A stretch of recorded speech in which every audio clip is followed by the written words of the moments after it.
Yo, what's up, guys? It's the Insane Gang Freak here, Schizomag, whatever you want to call me.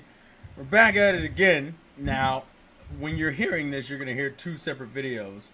But for our sake, because we're recording all of this at once, it's going to be a long evening.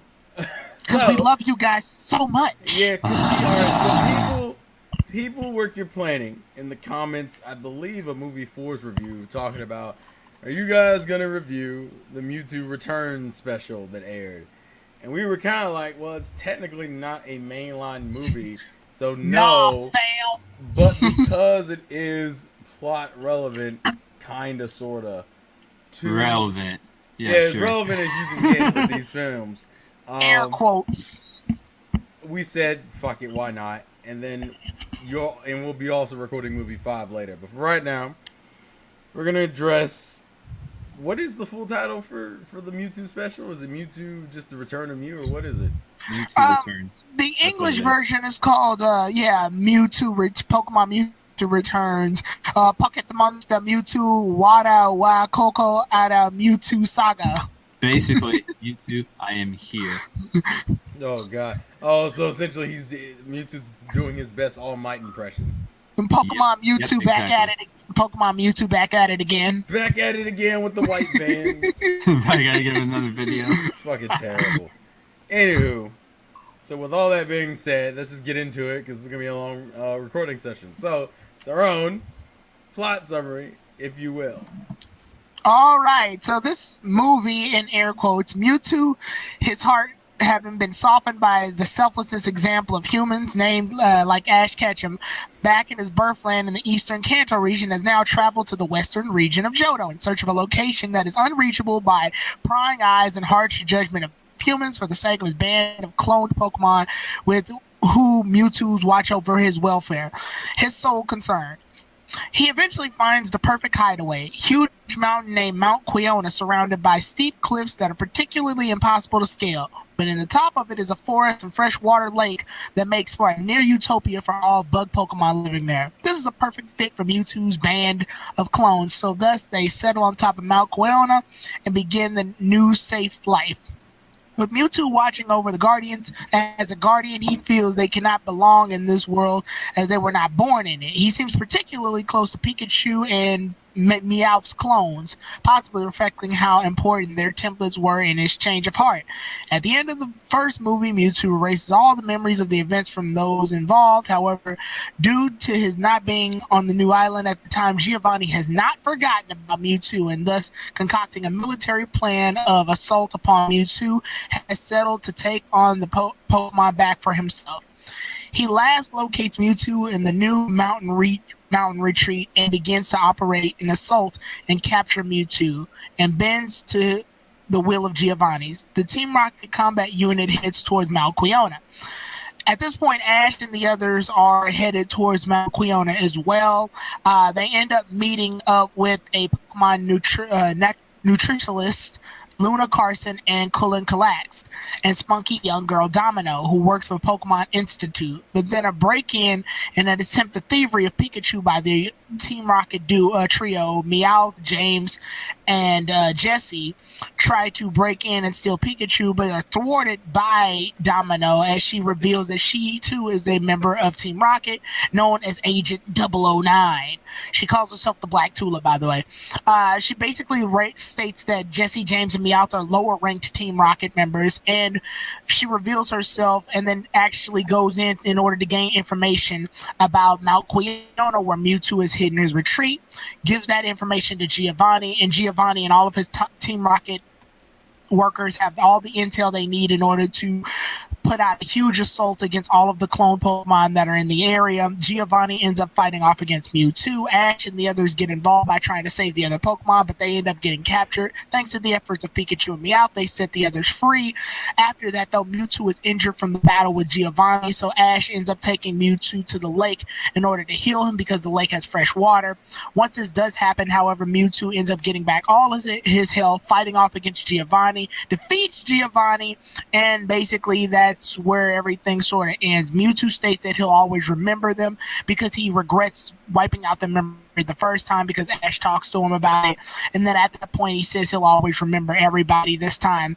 And basically the narrator concludes the movie with rumors of a Pokemon who traverses the city at night. Okay. I'm already tired just from the damn overview. I mean, we're exaggerating a little bit here. Come on, man. So where do we fucking begin? I don't even know. I'm gonna talk about the one thing that get on my nerves almost like halfway through the film or special. It might as well be a film because it's just as long as a Pokemon movie during that time period was the same length as this film. Yeah. The one thing that aggravates me consistently throughout at least the first half, going even a little bit into the second half, is Mewtwo is constantly monologuing the whole fucking time, talking about, do we have the right to be here? Do we have the right to live? Should I act? Should I make any changes? Should we go? And it's like this constant like monologuing and self-reflection, but all he's doing is asking himself questions, and we never really hear any answers. So I'm sitting there like, holy shit, move on. Mewtwo's trying to be the Shakespeare of Pokemon, to be or not to be. Yeah, pretty much. There's another. Well, that seems to be working out. Well, no, it doesn't. Because Not yeah, really. exactly. Yeah, exactly. It was not energy. I hated hearing his voice. I hated. Well, see, here's the problem with Mewtwo doing that. In Shakespeare, it worked out because it was things that the audience members had to actually stop and think about. Here, when Mewtwo does it, he already answered most of his questions from the first movie. Yeah, go ahead. I was gonna say when Mewtwo gave the monologue about it's not how you're born into the world, it's what you do with the gift of life. So he already answered all of his questions. Why is he asking them again? Yeah, I think that's the biggest concern with this special. It doesn't feel like it was needed, like at all. So No, not it kind of really. comes off as this contrived way of, hey, we know people like Mewtwo. Hey, we got some free time because some shit's going down. I think this was during like early Johto, right? Yeah, it was early Johto. It was like early Johto, and we were like, yeah, fuck it, why not? We got some time. Yeah, his team wasn't even fully realized. I think this happened shortly after movie 3. If that, oh yeah, because the only Pokemon he uses here is Chikorita and Bulbasaur. Yeah, he uses Chikorita, Bulbasaur, and Pikachu. Well, I don't count Pikachu because Pikachu's always used, even if the movie isn't about Pikachu. Yeah. It's just like, it's one of those things where I kind of watched it and was like, dude, this is like more aggravating than I thought it would be. Because he won't shut the fuck up about the monologue. He won't stop monologuing. And can we address Domino for a second? What's up, Fer? Why? 009. I'm not calling her that. Sorry. Domino Pizza. It was so unnecessary to have her pose as like a. It was so unnecessary to have her pose as if she was like a normal character. When you see her at the beginning of the film with Giovanni looking at like static images of Mewtwo. And then when you see her later, one of the first things she does is she ends up when Team Rocket busts in, she makes obvious faces like, oh god. Like she's aware of their uniforms and who they're affiliated with. Like there's so many obvious tells that, oh, I'm a part of Team Rocket, that when she reveals herself, not even, I think it was like 15 minutes later, you were just kind of like, yeah, I don't really care. This is kind of fucking dumb. A lot of this shit is dumb. And there's just like a few dumb lines in here in general. And this isn't even the first time they've done this plot line. No, it's not. With the Team Rocket member that's just been part of the group, then is shown to be a Team Rocket member, and is able to basically outclass Jesse and James as a Team Rocket member. They Cassidy did it and Butch. once. Cassidy and Butch did it already twice, and then they also did it in Pokemon Movie Forever with the Masked Marauders. So it's like, who cares? And we're gonna get it again, ironically enough. Yeah, I was actually gonna mention that, but yeah. So yeah, it's just like it feels like the last few have just been like, oh, we can't really think of anything, so we're just gonna have Team Rocket be the end all be all for this one. And my other problem. To be fair, this is the only this. If we're going canonically, they were the second time. This was the second time because the time before that was the Butch and Cassidy. Because movie 4, technically hadn't came out when this film came out. So Right. And Yeah. then the thing, if we want to talk about Domino, the thing we want to talk about with Domino to me is that the idea is that they wanted to get a character who serves as a double agent. The problem with Domino, though, is that once she makes the reveal, it's so early in the movie. You might as well have just made her be someone who does stealth and like trails our heroes. There was no point in making her a part of the original cast because at this point, by the time she reveals the fact that she's a part of Team Rocket, the movie's just started. I don't care. yeah, honestly, She's nobody I'm invested in at this point. she's only been, I think, literally, it's somewhere between a 5 and 10 minute gap when she's introduced and when she's revealed officially to be a Team Rocket member. And I'm like, dude, Wow, so surprising. yeah, we just saw her. Like we're just meeting her, and she has no connection with any of the other characters. Like even the guy that she serves up with, the dude ends up interacting with what's her name, Luca? The one. Let me go back.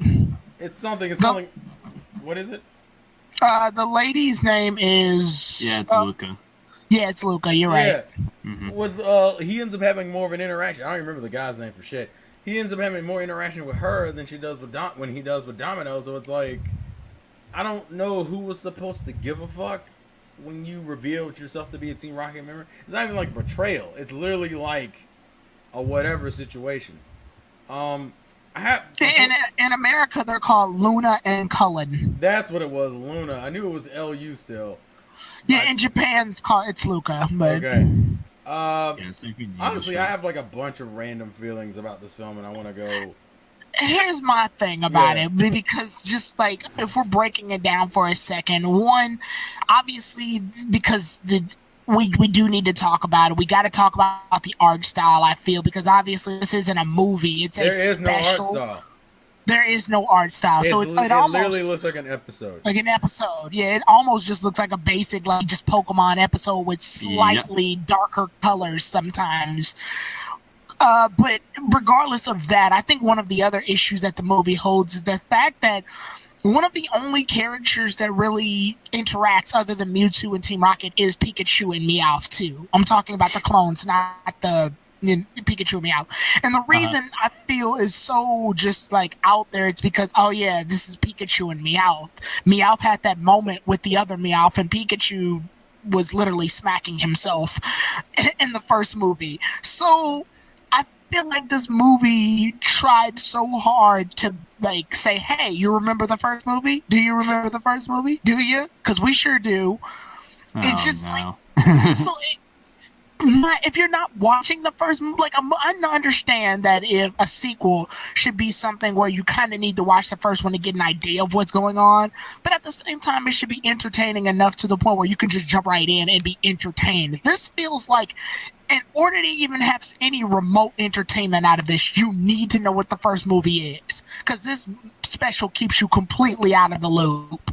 I wouldn't even say that, because I think the special just has a lot of dumb moments in it by itself. Like, right.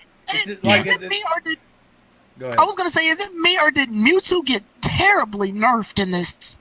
Bruh, I feel like that's he got nerfed pretty hard. I think that's an issue with the movies in general. Considering the next few movies that are up next, like, on top of the one we're about to review after this, Legendary has kind of stopped being threatening, like, in general. Because what is it? Well, because in the first movie, he, like, destroys an entire lab. He kills all the scientists in said lab, causes a giant tornado storm, whoops, like, several large Pokemon. And in this movie, Giovanni's just like, electrocute him. And he's, like, down for the count. To be fair, that's not really what happened. What really happened is that he threatened Mewtwo with the lives of the clone Pokemon, and that's why Mewtwo submitted. The problem I have with this, though, is that Mewtwo was strong enough to just say bump that and kill him.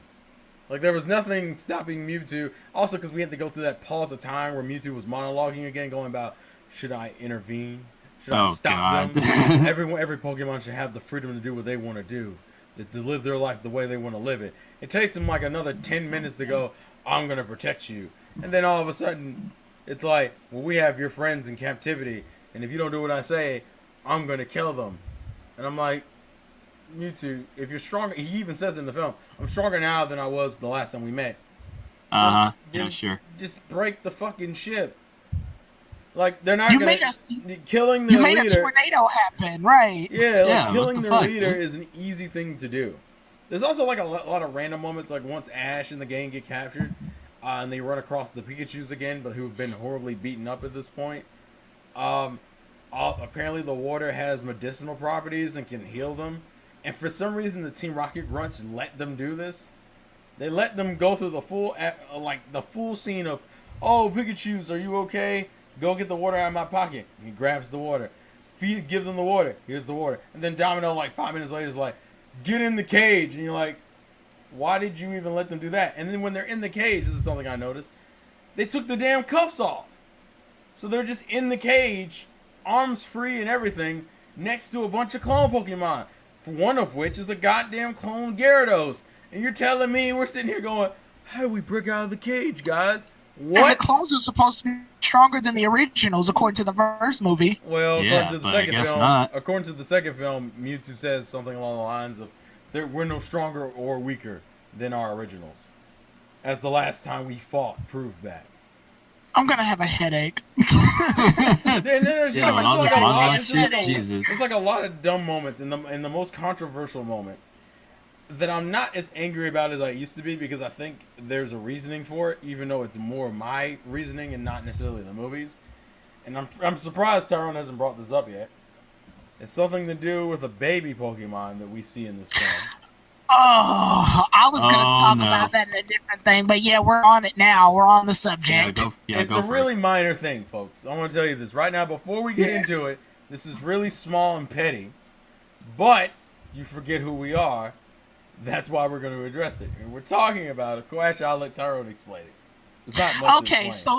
so the problem with this, and this movie introduces Pokemon where, like, at this point, the clone Pokemon have lived long enough to actually mate with other Pokemon to make Pokemon that are born, which make baby Pokemon. Here's the problem, though. The problem is that these baby Pokemon are born in fully evolved form. So, for example, Nidoqueen is a fully matured Pokemon, and thus cannot, if it ever gives birth, it's going to give birth to a Nidoran female. Like, logically, that makes sense.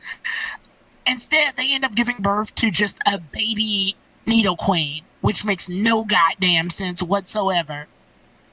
Because it's a full adult, and its baby is a full adult now. It's like it's like if a Charizard were to get with another Charizard, and instead of making a Charmander, it just makes a baby Charizard. That doesn't make any goddamn sense. Now- and it happens constantly throughout the movie. Now, to be fair, and this is the argument I came up with, not necessarily the movie, clone Pokemon don't necessarily have the exact same... I don't think clone Pokemon... What's the way I'm looking? They're not exactly the same in that regard. So Like, their genetics are so different, they make baby versions of themselves yeah, rather like than the concept of evolution is lost on them. But to be fair, that's my theory. That's not the movie's Yeah, theory. and it's reaching one. No offense, Tori. I'm just saying it's reaching, but here's the issue with that as well, too, though. The issue is that the idea of a clone is supposed to be that it has the same genetic structures as the thing that it was made from. So, ideally, that means it still has the same reproductive system. It still has the same, like, DNA. All that happens is that the DNA is now mixed with another DNA in order to make a new form of DNA, which means no matter what, Nidoqueen shouldn't come out as another Nidoqueen. It still would come out as a baby Nidoran. It would just have genetics from its cloned mother. Welcome to biology class with your Pokemon professor Tyrone. I hope you've read your books for the test that's coming up. Oh If my not, goodness. you're fucked. Will there be any extra credit? Yeah, Tyrone. The only way you get extra credit with Tyrone's classes is if you draw pictures of the DNA on his wall. If everyone fails, if everyone Easy gets a A. low grade on Easy in the class, I will curve. But no, seriously, it's just, I don't know, that's going really deep into it. But the idea is that if we really want to break it down, they got lazy. They got lazy. I mean, that's the whole premise of this whole film. Actually, one of the other things that annoys me is that you have kind of the subplot about this water having purification properties, and it could potentially be really good. Again. It could be really good to the. Well, technically, this is the first time. Let's be fair. Yes. Okay. Yeah, but still. Potentially, this water could like be used to help and better the mankind, but Luna makes the argument that, well, humans could abuse this and it could ruin this whole area, and they have the fear that they could end up polluting said lake or whatever. Well, the kicker here is later on we start seeing Team Rocket build their base in that area, and they start slowly polluting the water. And we don't making them and there's no Captain Planet villains. But here's the kicker. When Luna and them get out later and they go check the water, oh, the water's still good. And then Mewtwo has been beaten. They finally they've broken him out of his like little prison with the two robots and whatnot. And so it's like, all right, we need to get him into the water. If the water could say Pikachu and Pikachu, it could say Mewtwo.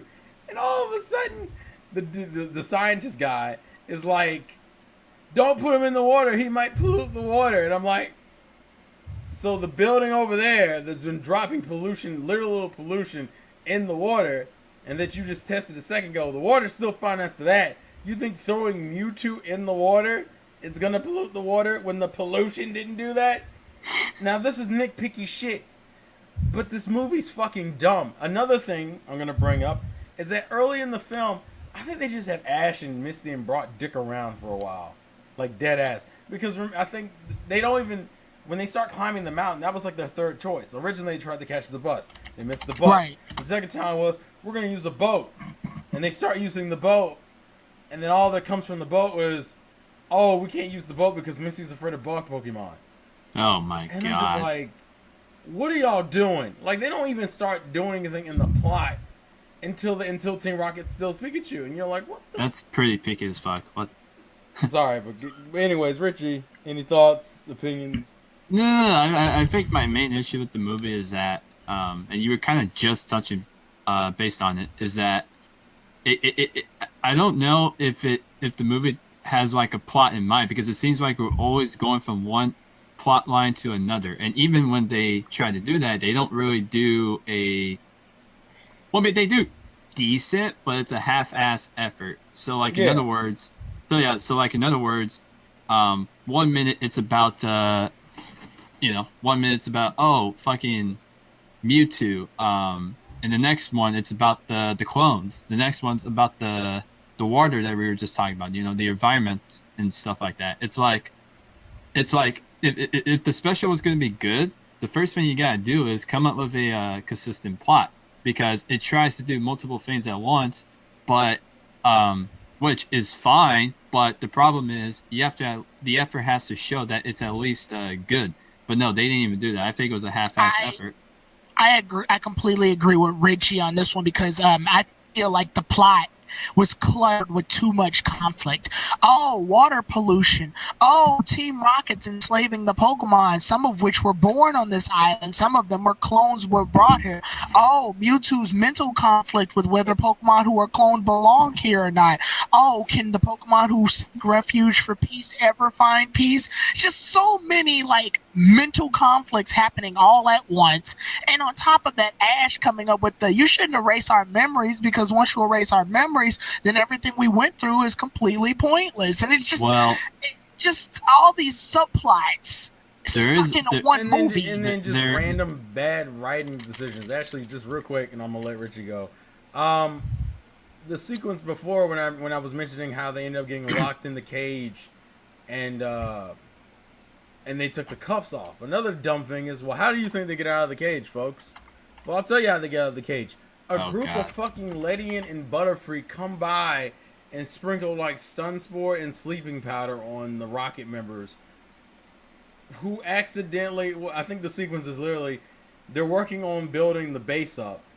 They get hit with the sleep powder. He passes out. He drops the flame. I forget what you call them. It's like a fire. It's not like a fire gun, but it's like the thing you use to like cut pipes with fire. I forget what you call it. Not like a mini flamethrower in a way.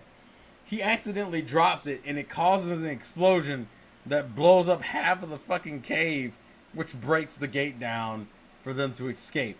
And we're sitting there like, why go through all this extra effort for something that was easily handled by having the clone Pokemon break down the fucking gate. Rich, now you can go. Sorry. Wow. Well, a couple of things. Number one, and this is also my addition of nitpicking about something that's not a big deal, but I'll do it anyways. So, and this is going back to the issue of Mewtwo erasing everyone's memory. And the source I'm about to bring up, I know this is not something that counts, although technically in the final movie it did. Well, actually, before I say it though, do we care about like saying anything like the future movies as far as certain lines and stuff? We could touch on a specific topic, but I don't think we want to do like exact. Okay. Well, yeah, I'm not gonna say. We don't want to go insanely into it. No. I wasn't gonna go exact lines, but anyways, the same issue is brought up again in movie 16 as far as like movie 16 as far as Ash remembering Mewtwo and stuff. And I just find it a little bit confusing because I know the TV and movie specials, well, TV, I should say, because that's what it is. It's a TV special. I know the TV series and the movies aren't connected, but it's a little bit weird too because movie one, if we were to go off the movie universe, we all knew that from that movie, the memories were eliminated, like they were erased. So what I don't understand is how does he remember in movie 16, but when in that movie universe, he had his memories erased a while ago. Like I never understood that. And I think that's an issue we'll probably touch when we get there, but I just never really understood that. So that's because. And also go ahead. No. Go ahead. I'll wait. It's simply because Pokemon's continuity has never been consistent, which is why Pokemon needs to. I think Pokemon, for the most part, leaves its continuity alone. Because the moment you start bringing it up, you start getting a bunch of inconsistencies and lies that essentially amount up to, yeah, we probably shouldn't have fucked with it in the first place. Well, thanks, guys. I'm glad you figured it out way after the point of no return. But we appreciate the inner monologue you were having while writing this piece of shit. It's just not a good film. It's like one of the ones. It's like this is worse than 4, in my opinion. It's just like a waste of time. There is no reason to watch this because it's not entertaining. Go ahead. I was just gonna say this one feels like what its main job was to do is bank off of the success of the first one, because the first one, whether you love it, whether you hate it, did have a level of success in mostly in America due to just how it was marketed. The first movie had a lot of marketing behind it because that was during the 90s when the hype of it was there, where this one I feel like did it hardest to go, oh yeah, the first movie exists. Mewtwo's a popular character, so we're going to try to bank on that one last time before we move on to extra stuff. Because at this point, they're doing Johto stuff. But you would think, considering how well the first film did, they would make the second one a film and not a special. Because the only thing that you even could say how this relates is that it tends to use a lot of the OST from the first film and a little bit of the second film, I noticed. Right. That's like the only thing that gives it that whole feel of, oh, I guess this is a part of the movie canon on some level, even though it really isn't. And then they got the little dumb subplot about maybe we shouldn't, if real Pokemon live under the sunlight, maybe clones should live under the moonlight, which is a reference to what the ending is referencing when it says a Pokemon only shows up at moonlight. And I'm like, and just to get to the final climax, which is okay, we need to save the area, the island, and all the Pokemon. What do? Oh, after Mewtwo's learned that it's okay to be around humans and Pokemon and shit, what does he do? He teleports the fucking island and everything under the goddamn mountain and leaves again. And you're like, what the fuck? What did you learn? I feel like he should have did that when he first got there. What did you learn, sir? Not a goddamn thing. Nope, nothing. I'm so done with this film. It feels like they tried their hardest this film tried its hardest. No, you're implying there was effort given. There was not. No, well, I mean, they didn't give a shit about the plot. They didn't give a shit about the animation. Yeah, I do feel like the dub gave a shit though, because I will say the dub has some pretty good lines. Really? I feel the opposite personally. Well, to me, I found myself chuckling at some of them. Like, for example, when Brock and Misty are like drinking the water and they're like fascinated by it, and then Ash drinks it and he's like, it tastes like something's been swimming in it. Like, just like I just like that little moment. Are we not going to mention the infamous the line? drying pan? Yeah, Yep. the drying pan. Yeah, that was actually really good. I don't care. It's a bad line, but I think Eric Stewart knew how bad it was and complimented on it. Like, he's the type of person to do that. I forgot he does it twice because he when he first meets Luna, he's like, "Well, if you're still wet, you can come up here. There's enough room under my drying pan." And you're like, yeah, and I'm like, bruh, it was already bad enough when you did it the first time. Not again. Yeah, the second try was pretty bad. Well, yeah, it's just I think Eric also, Stewart. I like how both of his examples are early movie jokes. There's nothing in the later half is good, except for maybe the Team Rocket one, which is the one in which Domino is yelling at them to clean the floor, and then the lady can come in, and all the commotion happens, and they're like, "Oh, well, you're not gonna catch me because I'm so agile," and then she does a backflip, and then the floor's too slippery, so she crashes into a fucking bucket, and Jesse says something along the lines of like, it's like, "What's wrong, Domino? Before you were so agile. Now you're looking a little pale." And I was like, "All right, GG. All right, Jesse. All right, good one, Jesse. We'll give you that one. We take that. Yeah, I feel like the delivery that the voice actors gave. Now, obviously, there's nothing they can do about the script because, it's based off of the Japanese script. But the dubbing, the delivery, I feel like Veronica Taylor, she knew what she was getting into with this one, but she still put in effort. Like, she still put in her effort. I can hear it in her voice in this one. I didn't feel there was never a point where I felt like anybody except for like probably the new people were lazy because they were forgettable. I forget their names because they weren't worth a damn.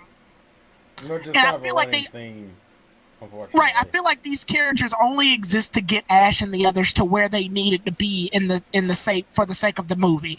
They served no other purpose. I barely even remember that they were there when they were there.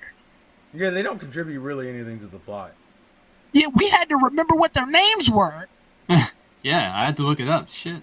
Yeah, I was saying because when I rewatched it, I was like, "Who the fuck are these people?" I'm like, I can still to this day remember Lawrence the Third. I can still to this day remember Lawrence the Third. He's a movie villain that only captures Articuno, Zapdos, and Moltres, but at least he's memorable. He has something going for him. He's actually useful. These two are just like, oh, we're people who look after the habitats of Pokemon and an institute, and that's it. That's all they really serve. And it's like, oh, we don't have a ton of those already. No, we don't have enough. No. Right. Is there anything else we need to touch on? I got nothing. Yeah. I guess the only positive you can really talk about is, and I actually did find a clip on YouTube with some Japanese voice lines for Mewtwo, just out pure random. Obviously, when I hear the clip, one of my positives, at least, is that the voice acting and I'm saying for both actually, they were about as good as you expected. Now that doesn't mean the character, the way the character behaved was good, but at least from a voice acting perspective, it was about as how you expected it to be. So it's good, and the animation was okay for what it was. And the one thing I'll say about that is that I don't think they really needed to change a whole lot of the animation, anyways, because it's like a TV special. I don't think you needed to go that far out just to make it look all special. People would look at this as a movie. I would disagree only because it's Mewtwo. If it wasn't Mewtwo, fine. But the fact that it's Mewtwo is what makes me disagree with that. Here's my thing also. What is it, Tyrone? We didn't hear it. Oh, sorry. I thought you were going to continue with Richie's question. But my thing was, and I just wanted to point this out because Richie actually did briefly talk about it. So the fact that they're not using movie style animation or art design or any of that.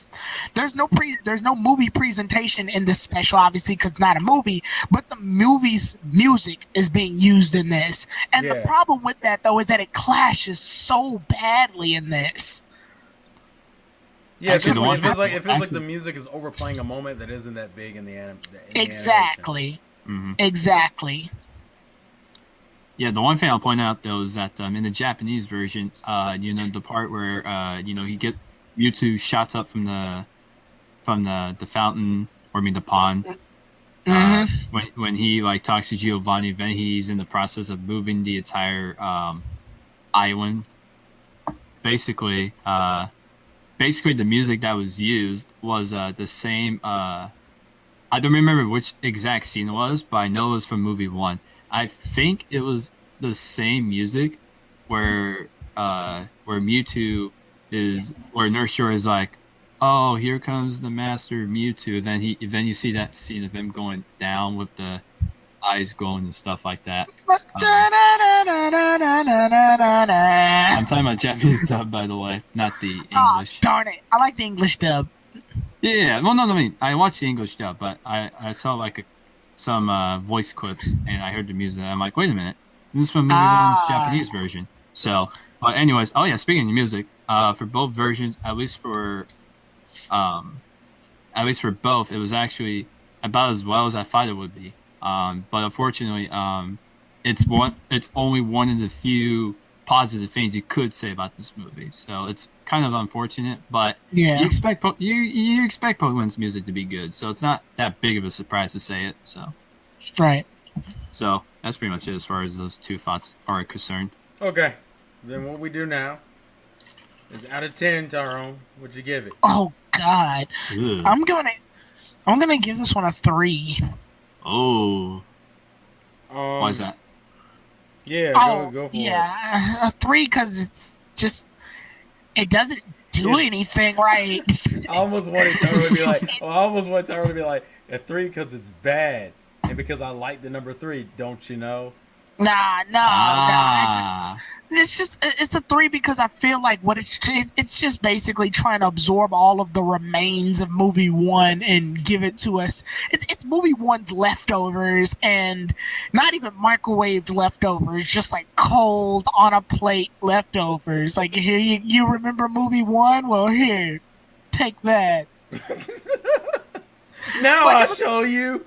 Yeah, it's like if you were gonna use something from movie 1 at this point, you should have put in the effort that movie 1 at least put. Giving us this gives me something that's just forgettable. It's a good thing Mewtwo did wipe out everybody's memories, and I wish he did that for this, because I definitely don't want to remember it.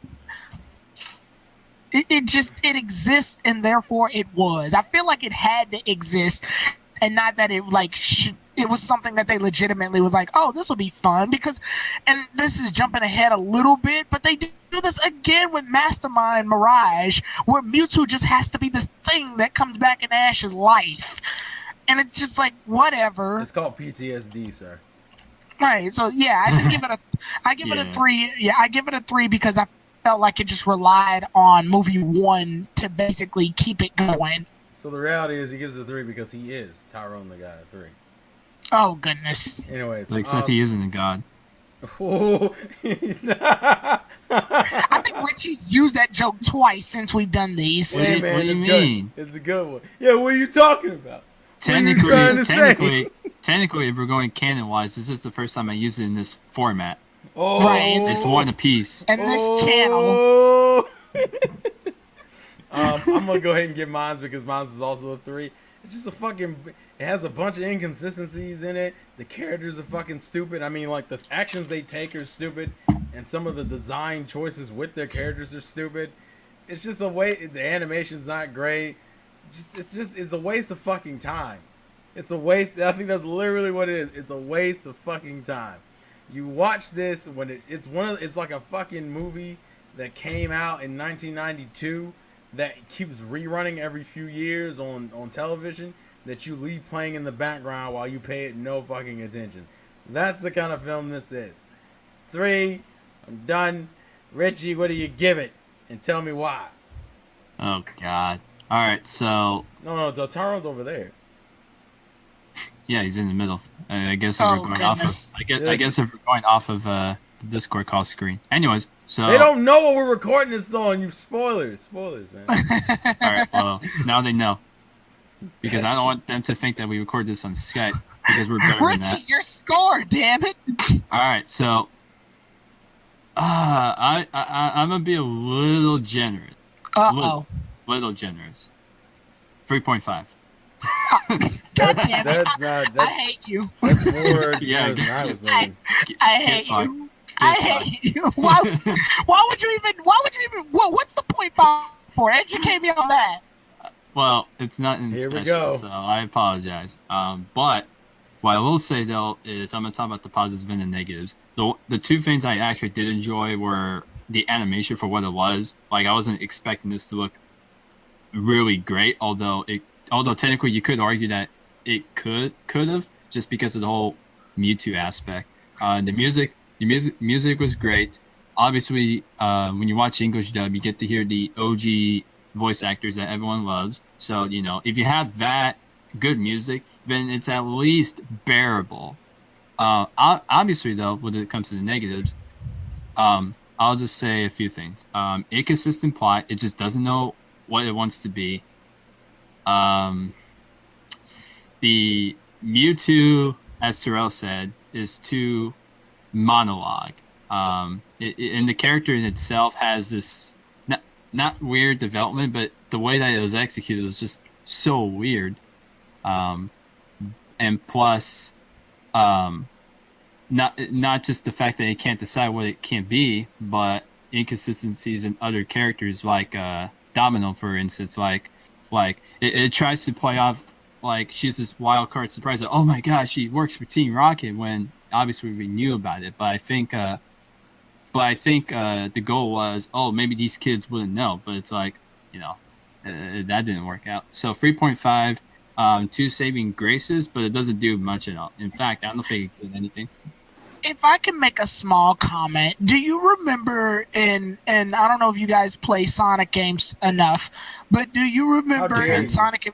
Sorry, well I know you do, but I don't know if Richie does.